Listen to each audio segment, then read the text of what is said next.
The most dangerous enemy in your life isn't poverty, it isn't fate, and it isn't other people. It is you when you lack the discipline of the mind. Seneca once said, "We suffer more in imagination than in reality." Are you afraid of failure so you never begin?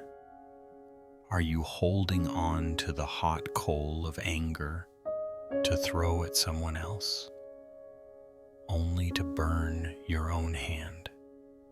You wait for tomorrow to start living, yet you are throwing away today. The truth is, no one is coming to save you. You must save yourself. Stoicism doesn't teach you to run from pain. It teaches you how to stand so firm that pain cannot break you. Stop being a victim of your imagination. Become the director of your life. Right now, let's discover the journey of self-mastery, the greatest revolution a human being can undertake. There was a time in my life when I lived like a caged bird, yet the cage had no bars. There was no locked door. No one imprisoned me. I still walked around, still laughed and talked, still had sunlit days and quiet evenings. But inside I was trembling. I was afraid of loss. I was afraid of being wrong. I was afraid of the future. I was afraid of being judged. I was afraid even of things that had never happened. I lived in fear without understanding why I was so afraid. Only later, when I read and contemplated Stoic philosophy, did I awaken to a truth that left me silent.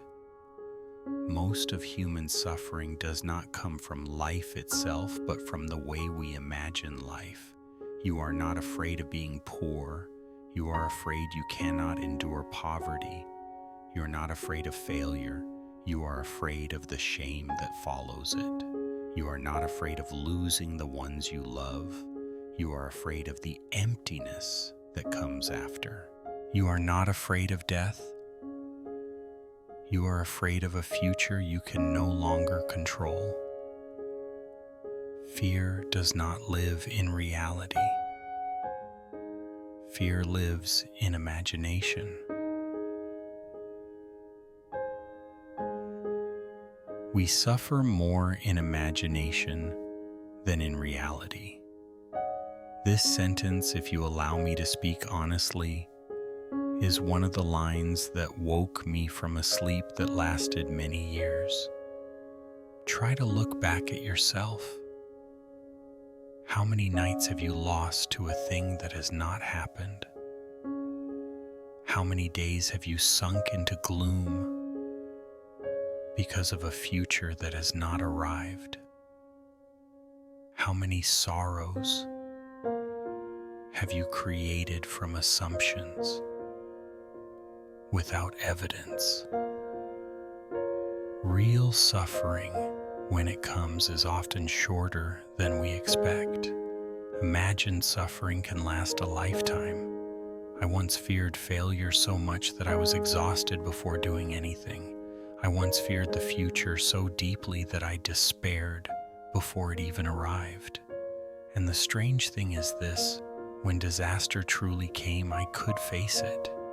But before it arrived, I had already died hundreds of times in my mind. Are you already dying before life has even raised its hand? We often commit this insanity. We imagine the worst. We believe it as truth. We suffer as if it were real. Then we live in fear of what might come. And in the end, we collapse before we are defeated. My dear friends, do not beat yourselves for a battle that never happened. Do not sentence your future in a courtroom built in your mind. Life is cruel enough, Do not become its servant. 2. Fear comes not from weakness, but from misunderstanding life. We often scold ourselves as weak when we are afraid. I do not think so. I believe we fear because we misunderstand life. We believe that life must be fair. Every effort must be rewarded. Good people must have good endings. Trying hard enough will guarantee safety. And then when life takes away what we cherish, forces us into places we never wish to go,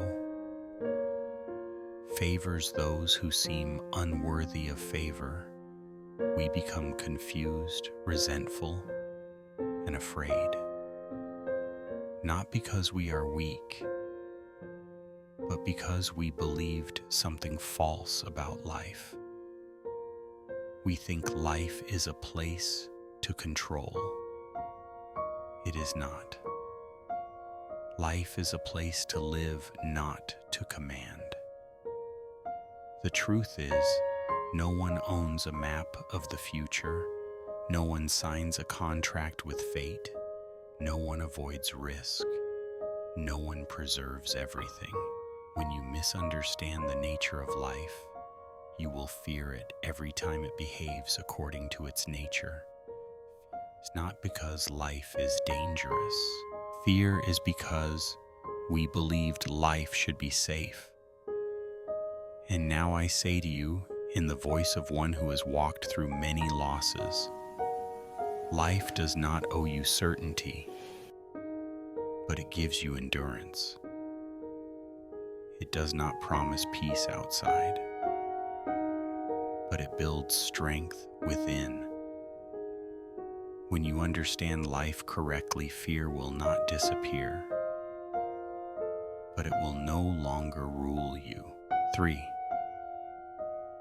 Where fear rules, peace cannot live. You cannot be afraid and at peace. One of the two must leave. Fear is never a temporary guest. It always takes over the house. When fear reigns, your mind is no longer a place of rest. Your body is no longer a refuge. Each day is no longer a day. It is a state of defense. I once lived like this, always expecting harm, always fearing what was coming, always lacking trust, always stretched tight as a string, and I did not live. I existed. That is the difference. You may have money, relationships, reputation, but if your mind runs a program called disaster alert day and night, then you are still a wanderer in your own life. Peace is not the absence of problems. Peace is this. When problems come, the heart does not panic. And do you know what destroys peace the most? Not poverty, not illness, not loss. Long-lasting fear. Fear is a quiet form of mental torture. It does not strike you. It wears you down, a little each day, and then you are tired before life ever makes you tired. 4. We are more often frightened than hurt. Do you know this? Most of life we fear more than we suffer. We fear being abandoned more than we are abandoned. We fear failure more than we fail. We fear illness more than we fall ill. We fear poverty more than we become poor. And because we fear too much, we Dare not love, dare not try, dare not live, dare not fail. We choose a smaller life to avoid greater pain. But the price is this: life without breath. Let me ask you, do you want with me to choose a few pains or a lifetime of fear? We imagine if I do not try, I will not hurt. But the truth is, if you do not live, you will die slowly. Fear does not kill you instantly. It dries you from within. 5. Do not anticipate trouble or you will multiply it. One event is painful enough. But if you think about it before it happens, grind it endlessly in your mind. Build countless dark scenarios. Carry it for months through imagination. You have lived the pain 10 times over. Some people hear a rumor and feel condemned, see a small sign, and conclude catastrophe. They have not been struck, yet they beat themselves unconscious. I call this suffering in advance. Not yet time for pain, already in pain. Not yet time for loss, already in mourning. Not yet time for farewell, already weeping in fantasy. And the cruelest part is this: when the real event arrives, you are already exhausted. 6. The mind prepared for the worst is rarely surprised. Preparation is not fear. Preparation is acceptance, calmness, direct vision, no escape. Preparation is not threatening yourself, terrifying yourself, thinking in darkness, imagining disaster. Preparation is a state of mind. If the worst comes, I will still stand. That is strength, not childish belief that life is always kind. But this, even if life is hard, I will not collapse. 7. He suffers more than necessary. Who suffers before it is necessary? No one loves you enough to remind you of this. You do not have to hurt early. There is no reward for suffering ahead, worrying too far, fearing too much. There are no medals for excellent warriors, no honors for fast disaster imaginations. Only a tired mind, a weary heart, a life drawn inward. 8. Do not be miserable before your time. This is a sentence I wanted to carve into my own forehead for a long while. Do not suffer ahead of time. When pain comes, then feel it. When tears are needed, then cry. Do not rehearse despair. You do not know the future, so why live as if it were certainly dark? You have no proof, only fear. You are not weak, you are imagining too much. You are not weak. You are thinking beyond what is necessary. It is not life that is tormenting you. It is you replaying a very dark film inside your mind. You do not need to fix life. Fix the way you think about it. When thinking changes, fear retreats. It does not need to vanish. It only needs to stop ruling. There is one cruel truth few dare to say aloud. Many people are not afraid of the future. They are afraid of growing up. Because if I admit that fear lives in imagination, then I can no longer blame everything on circumstances. I am forced to look at myself. Fear, in its deepest meaning, is an invitation. It asks you, do you want to live as someone who must always be protected, or as an adult who accepts that life comes with no warranty? Every time you let imagination torture you, you are using humanity's greatest gift, the ability to envision the future to torture yourself. Stoicism does not tell you to stop imagining. It tells you this: if you must imagine, imagine yourself standing, not collapsing. Try changing one small question in your mind. Instead of, what if something bad happens? Ask, if something bad happens, what kind of person can I become? Fear will not disappear, but it will change from a jailer into a stern teacher. And then you will no longer be the victim of imagination. You will be its director.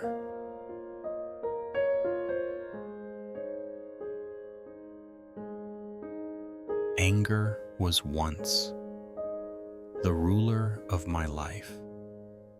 There was a time when I lived as if I were carrying an explosive inside my chest. I was not always angry, but when anger came, I became someone else. Spoke words that could never be taken back.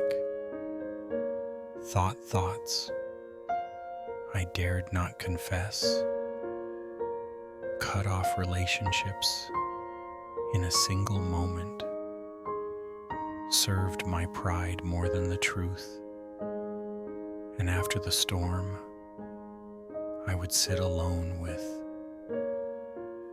regret, exhaustion, emptiness, and the same question repeated: why did I do that? Anger gave me the illusion of power, but it left behind emptiness. Only when I truly read and reflected on Stoicism did I understand anger is not strength.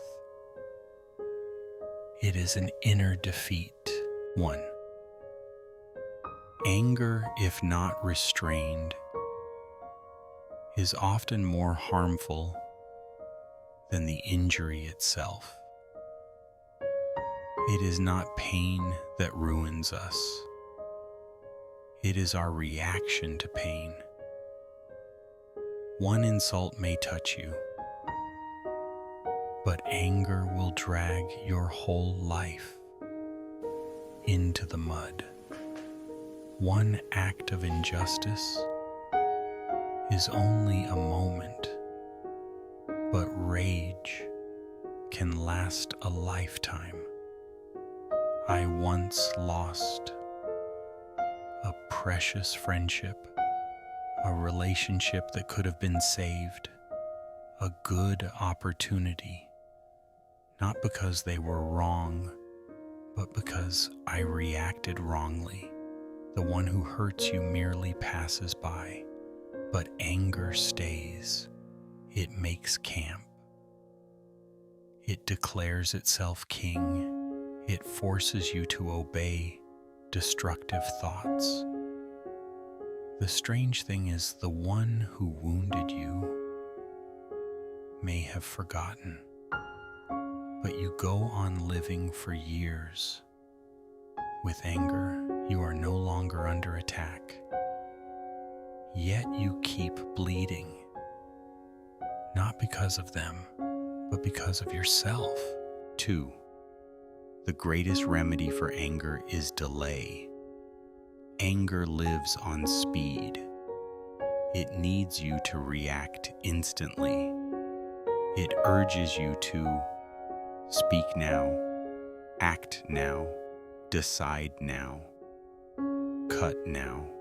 Slowing down is how you kill anger, not with violence, but by starving it. Each time you delay your response, anger weakens, wisdom returns, your true self rises. I learned one very small skill, but it saved me many times. Do not react while you are hurt. You can respond tomorrow, but do not respond while emotion is boiling. Because when you react in anger, you are not controlling your voice. Anger is speaking through you. 3. Let anger pass, and clarity will return. Anger is like fog. It blinds, it bends reality. It turns good people into villains, small matters into wars, wounded pride into honor, injury into battle. When you are angry, you do not see the truth. You only see a wounded ego, and ego is terrible at judgment. Once condemned the innocent, trusted the unworthy, betrayed myself just because I let anger sit in the driver's seat. But here is a gentle truth I learned. You do not need to be right immediately. You only need to be calm. When anger fades, you usually realize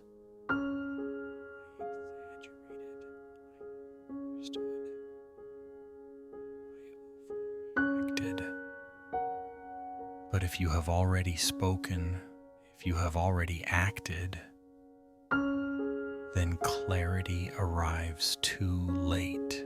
4. Anger always outlasts hurt.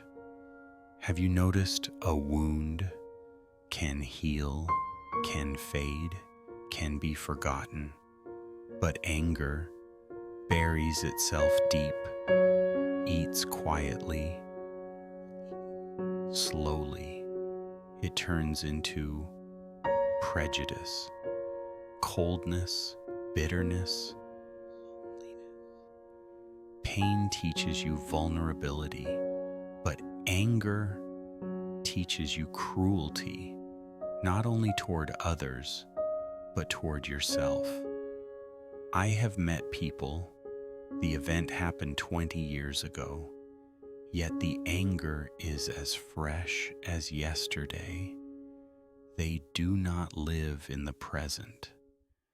They live in a prison of memory. And the warden is their anger. 5. Anger does not punish wrongdoers. It poisons the one who holds it. This is the most painful line, because it is true. The one who hurt you may forget, may move on, may live in peace, while you live in poison, dine with resentment, sleep with bitterness. You believe anger is punishment for others. Anger is the poison you drink, hoping the other will die, Every night when you close your eyes, your heart is restless, your chest is heavy, your mind spins, not because of them, but because you still carry them in your mind as poison. Master anger and you save a life. And that life is yours. My dear friends, none of us were taught how to handle anger. We were only taught to suppress, explode, scream, walk away, but not taught to understand, transform, face clearly, let go. I am not asking you to be gentle at all times. I only ask this: do not let anger hold the steering wheel of your life. Do not let one passing emotion decide a lifetime. Do not let one hot moment burn down what took you years to build. In many tragedies of life, anger does not enter as a stranger. It enters as a friend we have long fed. We feed it with unnamed wounds, with untreated pride, with swallowed bitterness, and with the vow, next time I won't let it pass. Anger is not just an emotion. It is a story we tell about ourselves. I am the one who was insulted. I am the one who was disrespected. I am the one who must demand justice. And we become addicted to that role. The bravest thing is not swallowing anger, but daring to admit, I no longer want to use anger to prove my worth. When you no longer need to prove, anger loses its job. It is no longer a weapon. It becomes mere noise. Remember, true strength is not in being terrifying when angry, but in having so much strength that you do not need to be terrifying. You must use anger to hold yourself together. It means that deep inside, you are still very afraid. The most dangerous person in your life is yourself. I once thought my enemies were poverty, injustice, other people, fate, circumstances. But the longer I live, the clearer I see the one who harms me most is myself when I cannot master myself. No situation is as brutal as a chaotic mind. No enemy is as frightening as an impulsive ego. And no prison is as solid as an inner world out of control. You may be born into poverty, but if you are born into an undisciplined mind, you will be poor in freedom your whole life.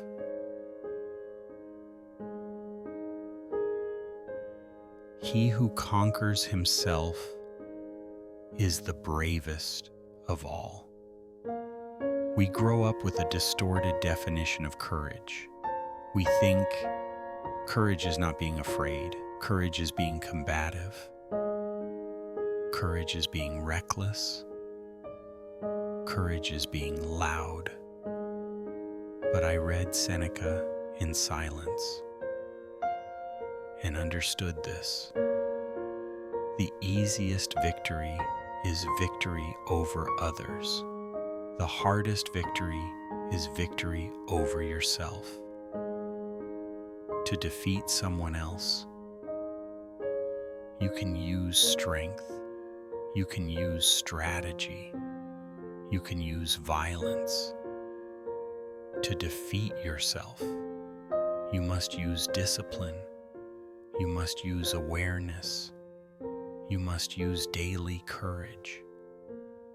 The bravest person is not the one unafraid of death, but the one who sees their own flaws, dares to correct them, dares to restrain themselves, dares not to obey every impulse.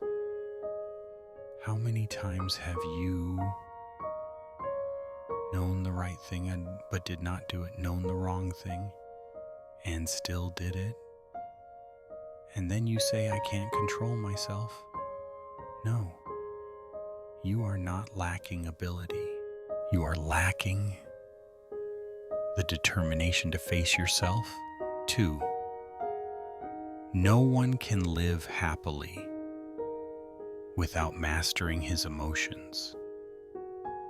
Happiness does not come from having more money, beauty, relationships, fame if your mind is always storming, is easily wounded, easily angered, easily collapses. Then even the most beautiful things become fragile. Emotion is like a wild horse. If you do not train it, do not hold the reins, do not learn how to ride, it will drag you to where it wants, not where you need to go.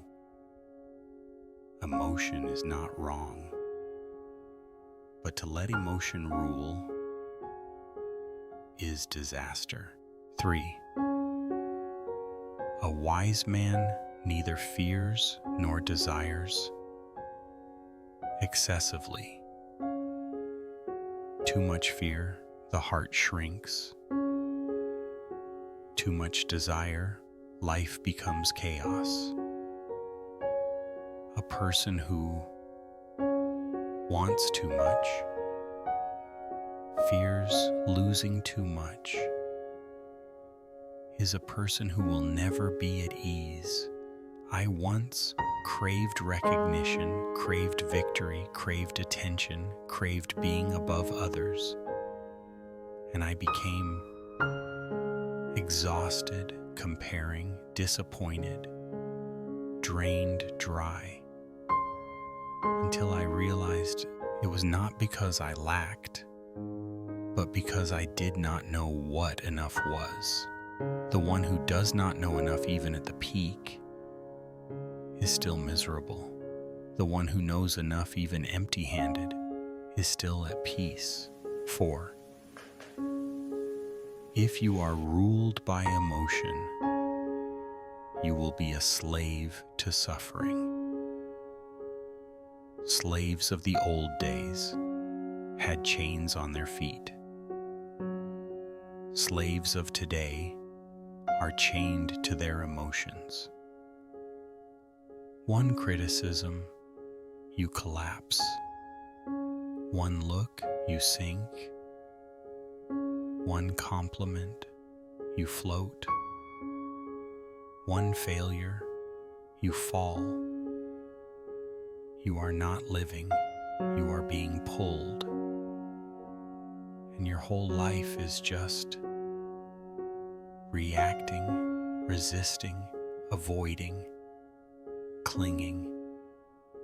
Honestly, to be poor is not necessarily terrifying.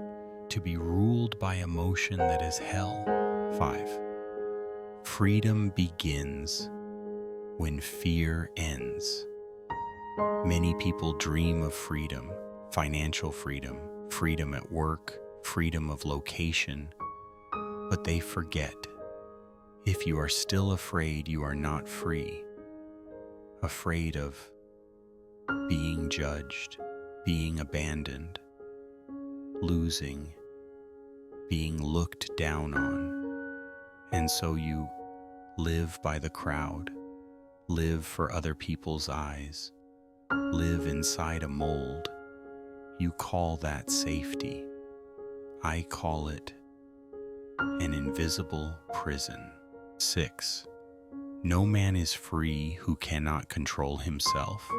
You may go wherever you like, do whatever you like, buy whatever you like. But if you cannot control your words, cannot restrain your anger, cannot resist temptation, then you are still a prisoner.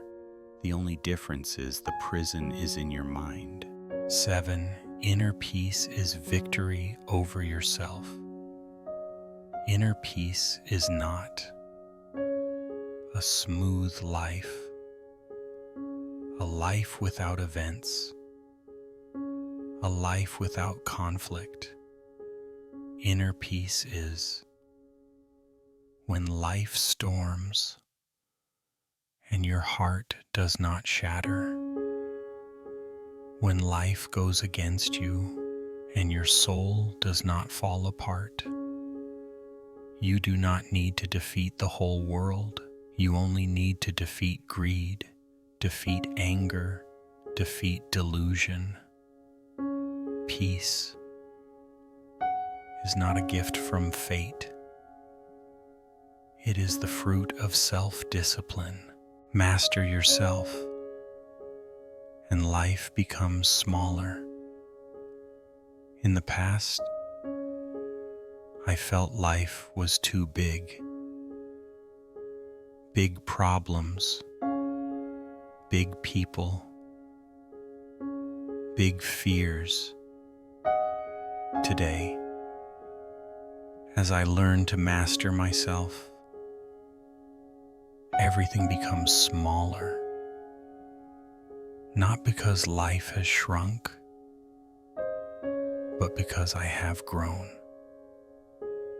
Mastering yourself can sound like a beautiful slogan, but in reality, it is made of very ordinary moments.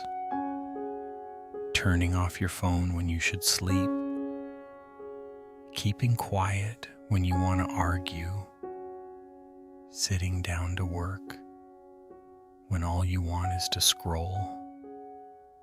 No fireworks, no soundtrack, no applause. We want to change our life with grand decisions, but life is decided by very small choices repeated again and again. Stoicism reminds us, the one who destroys you is not a fated catastrophe, but yourself. Every time you know the right thing and still ignore it, there is a quiet kind of pain, the pain of no longer respecting yourself. It comes after the times you betray what you know is good for you. Mastering yourself is not first about success. It is so that each night when you look at yourself, you do not feel ashamed in front of your own eyes. The greatest freedom is not doing whatever you want, but being able not to do what you know will drag you down. That is the freedom of an adult.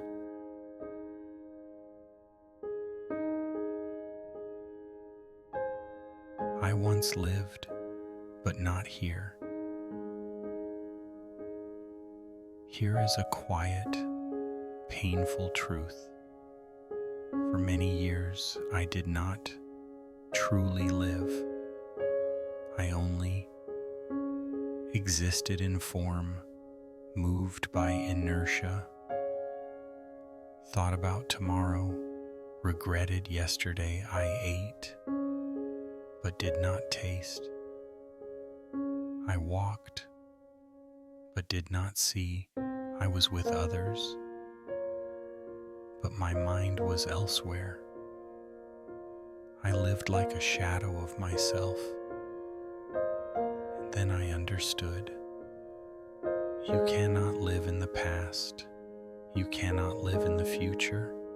You can only live now. Yet the greatest irony is this: we are rarely here. True happiness is to enjoy the present without anxious dependence on the future.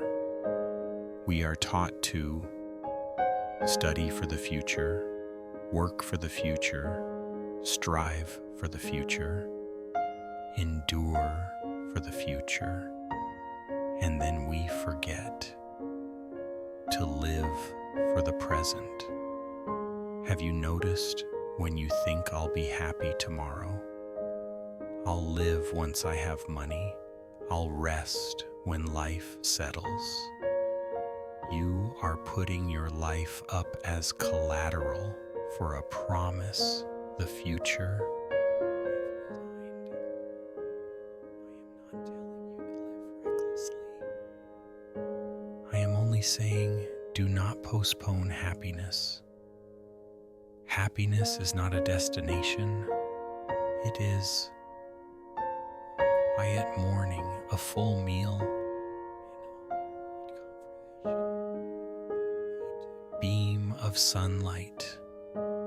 My dear friends, do not wait for everything to be perfect before you start living, because life is not perfect. 2.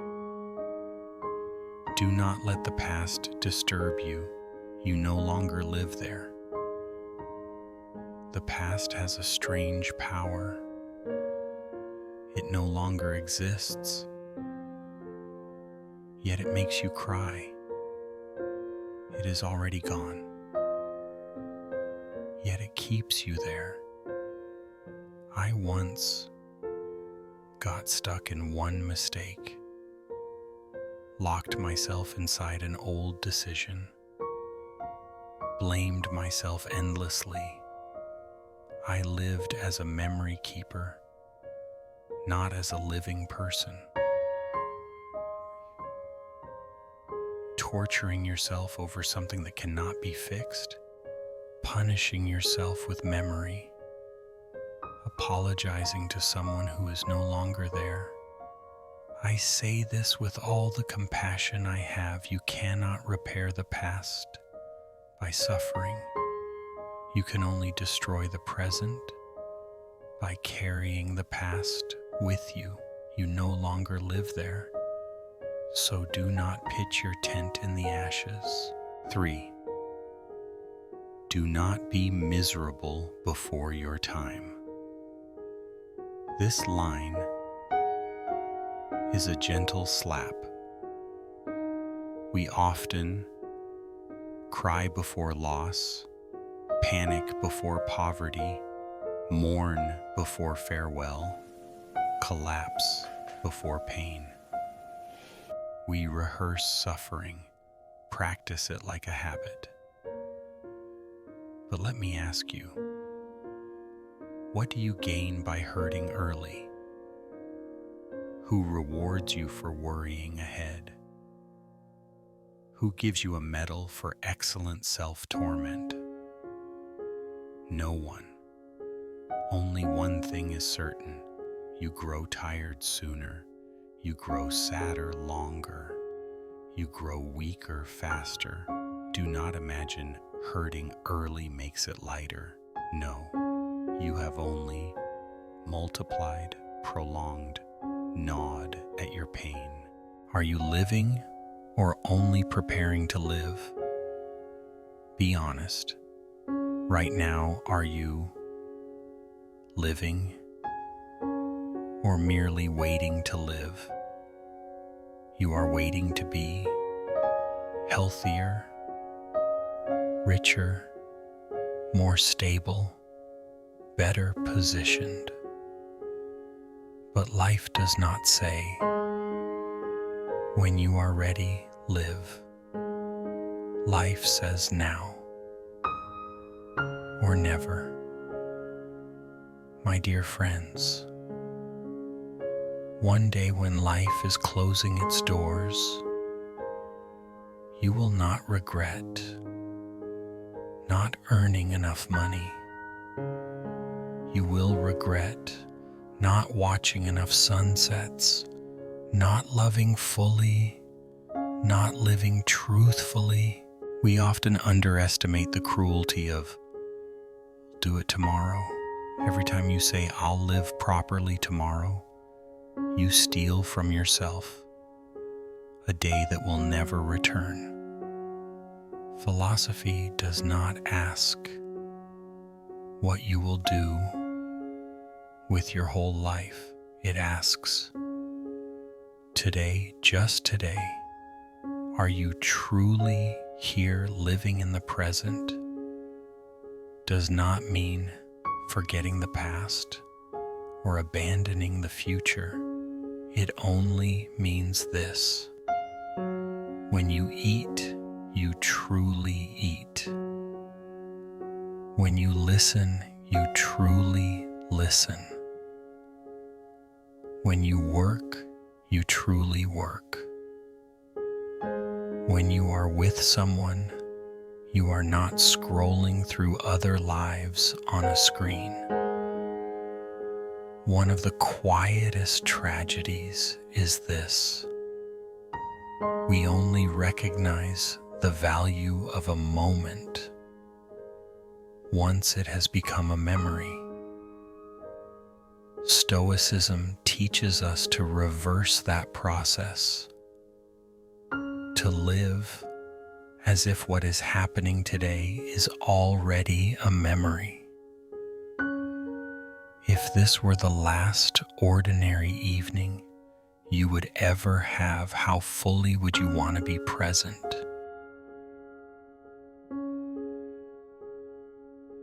I once looked for strength where it did not exist. There was a time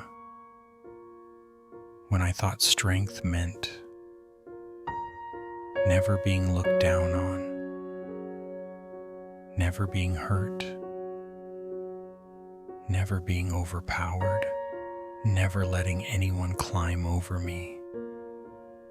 I thought I had to speak loudly, prove much, fight fiercely, appear tough. But the longer I lived, the more tired I became, and the exhaustion I felt most was not from life. It was from fighting life in the wrong way. Then one day I understood true strength is not in a clenched fist. It is in a heart that does not tremble. A calm mind brings inner strength and self-confidence. Calmness is not indifference, not neglect, not numbness. Calmness is clear before the storm, steady within the waves, light amid upheaval. Those who are easily stirred are easily wounded, easily ignited, easily broken. But the calm person does not need to shout to prove, show superiority, display themselves. A peaceful mind is a pillar. Confidence is born from no need to compare, no need to perform, no need to prove. 2. Calmness is the cradle of power. All true power is born in silence. No one makes the wisest choice in anger, sees clearly in fear, loves fully in chaos. Only in silence can you hear yourself, understand life, hold your pain. The world teaches you to react. Stoicism teaches you to pause. Pausing is not weakness. Pausing is understanding. 3. Your life becomes better when your mind becomes stronger. I once tried to change others, fix circumstances, escape reality. Then I realized you do not need to change the whole world. You only need to change how you see the world. When your mind is strong, criticism does not kill you. Failure does not swallow you. Injustice does not rot you from within. A healthy mind is like a spine. You do not see it. But if it breaks, you collapse. 4. Inner peace is victory over yourself. Some people spend their whole lives defeating others, reaching summits, standing above people, yet at night, their chest is heavy, their heart is empty, their mind is tired. Defeating others brings only brief joy. Defeating yourself brings lasting peace. When the inside is steady, the outside loses its power. When your mind is strong enough, life is no longer a battlefield. It becomes a place of testing, a place of learning, a place to pass through. You do not need to defeat anyone, win anything. You only need to keep your mind unshaken, and that is enough. The irony is this: calm people are often mistaken for weak simply because they feel no need to be loud. But if you have ever met someone who has truly lived through many storms and still speaks slowly, looks at life gently, you will sense a strange kind of strength, the strength of one who no longer needs to prove anything. Calmness is not having no emotions. It is being spacious enough for emotion to pass through without destroying you. Like a house built strong enough that wind and rain may rage outside, yet inside there remains one dry corner to sit and breathe. We live in an age designed to pull your mind away from peace, notifications, comparisons, arguments, provocations. Protecting your calm today is a quiet act of rebellion. You do not need to defeat the world. You only need to refuse to let the world steal your right to inner peace. That is a form of power no external crisis can ever reach.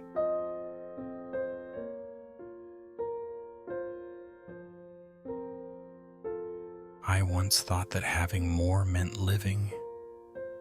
There was a time when I believed more money meant safety, more relationships meant warmth, more experiences meant a life worth living, more ambition meant strength. So I collected work, plans, expectations, pressure, and then I became tired. Not tired from working, but tired from carrying too many things that were unnecessary. And I learned it is not lack that exhausts us, it is excess. To chase everything is to lose peace. We live in an age of constant comparison, endless competition, success as a race with no finish line. Everywhere you look, someone has more, someone moves faster, someone is better, and you run, running to not lose, not fall behind, not be lesser. Then your breath grows short, your heart grows tired, your mind becomes chaotic, your chest feels empty.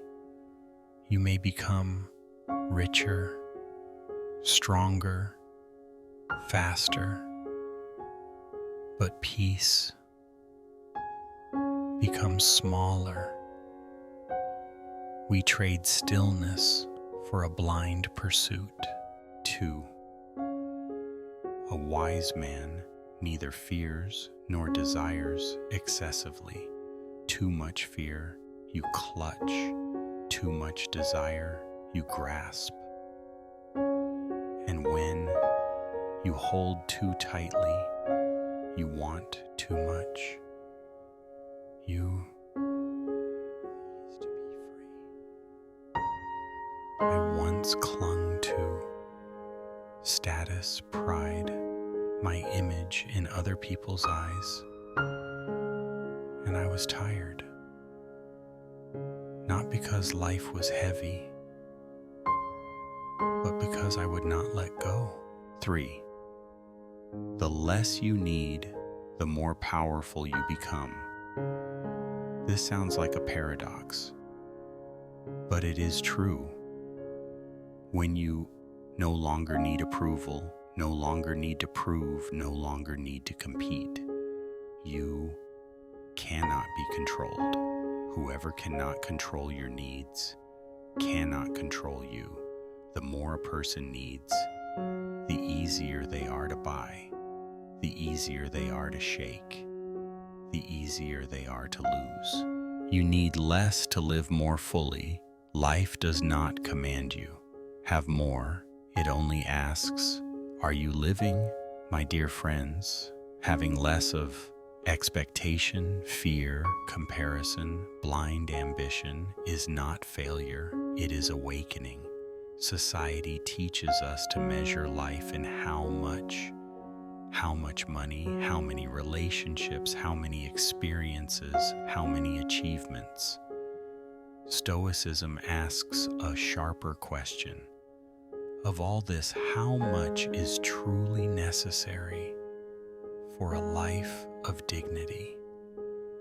Some things, when you finally let them go, you realize you never owned at all. They owned you. Reputation that must be guarded day and night. An ego defended with exhaustion. Relationships kept only from fear of loneliness. These are not possessions. They are burdens beautifully wrapped. True power in needing less is not about minimalism as a trend. It is this: the fewer dependencies you have, the closer you return to your true nature.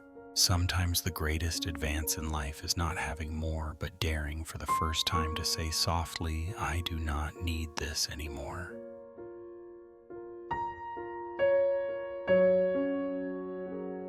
I once believed the world was the culprit. I once believed life was unfair, people were cruel, circumstances were harsh, fate was mocking me.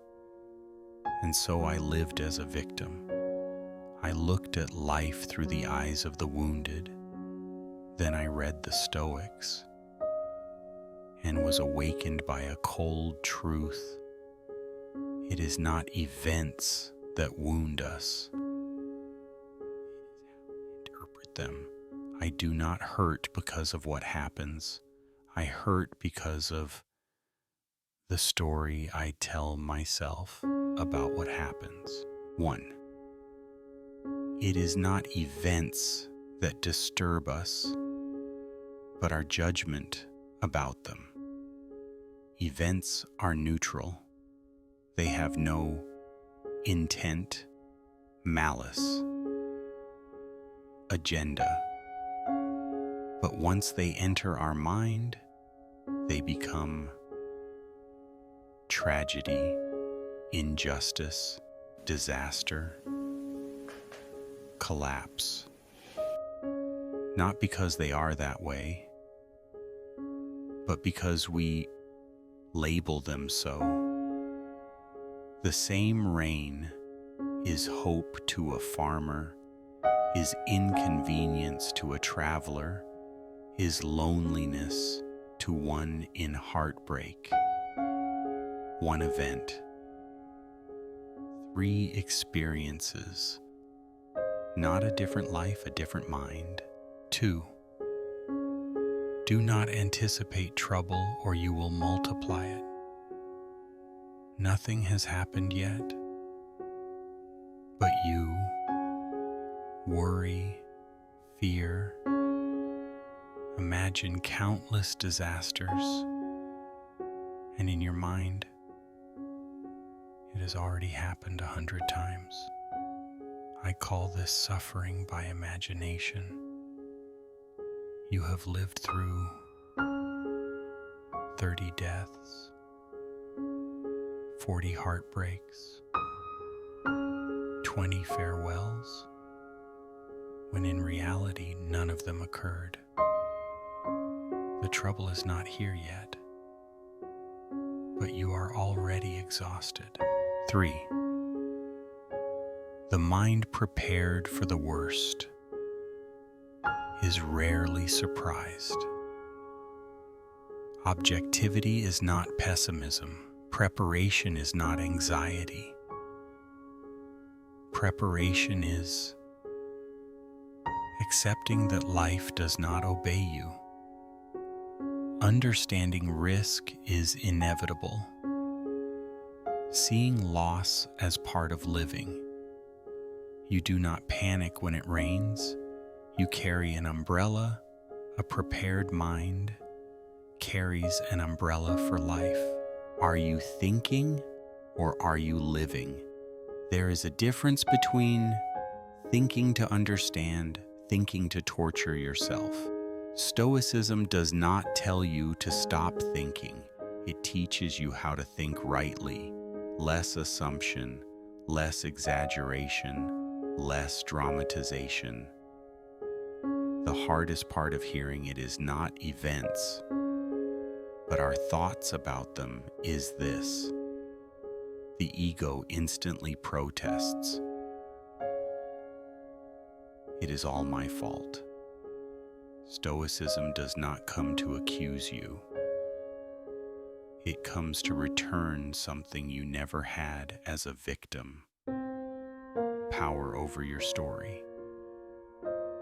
When you believe all pain comes from a cruel life, you may feel justified, but you are helpless. When you admit your thinking plays a role in your suffering, you may feel less comfortable, but you gain an exit. Changing perception does not make loss pleasant. Loss is still loss. Betrayal is still betrayal. But between a wound and a lifelong tragedy, there is a distance. That distance is your thinking. And there you have a choice. Will I tell this story in a way that destroys me, or in a way that deepens and strengthens me?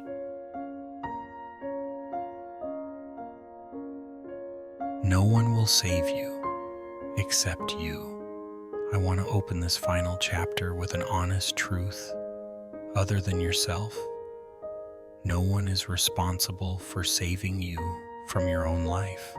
Not Seneca, not philosophers, not your parents. Philosophy does not come to lift you comfort you, soothe you. Philosophy comes to awaken you. And sometimes it awakens painfully. Every day ask yourself what fear you have defeated. I want you to read this again, not as a quote, but as a question of life and death. What fear did you defeat today? Fear of criticism, fear of abandonment, mistakes, not being good enough, not being loved. If the answer is none, then today you did not live, you only avoided. Living is not existing. You can wake up, go to work, eat, sleep. But if you never dare to speak truth, never dare to do right, never dare to leave wrong, then you are not living. You are scheduling your escape from fear. Discipline is not suffering. It is salvation. We misunderstand the word discipline. We think it is punishment, it is endurance, it is sacrifice. No, good discipline is choosing small pain to avoid great pain. Waking early, small pain, avoiding decay, great pain. Exercising, small pain, avoiding illness, great pain. Small pain, avoiding ignorant poverty, great pain. Training the mind. Small pain, avoiding unconscious suffering, great pain. Every day must hold one victory. You do not need to change your life in a day. You only need to defeat yourself slightly. Today, do not lie, do not give up, do not do not run from truth that is enough. Stoicism does not teach you to be successful. Stoicism teaches you to be solid. Without solidity, success is sand, is wind, is hollow, my dear friends. If you have read this far, I believe within you lives someone who wants to live rightly, wants to live differently, wants to live truthfully. So, do not wait for courage. Act first. Courage comes after. No one can save you, but many things can pull you down. Old habits, old fears, old stories you repeat about yourself. That is why training is not a phase. It is a way of living. Every day you are becoming someone with intention or without.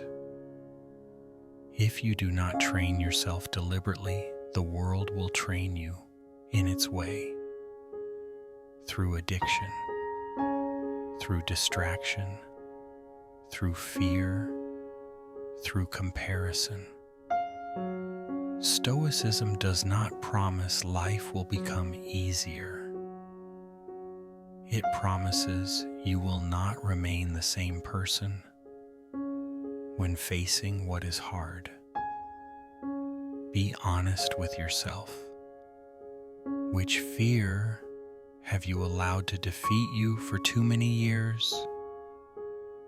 Fear of criticism, so you never begin.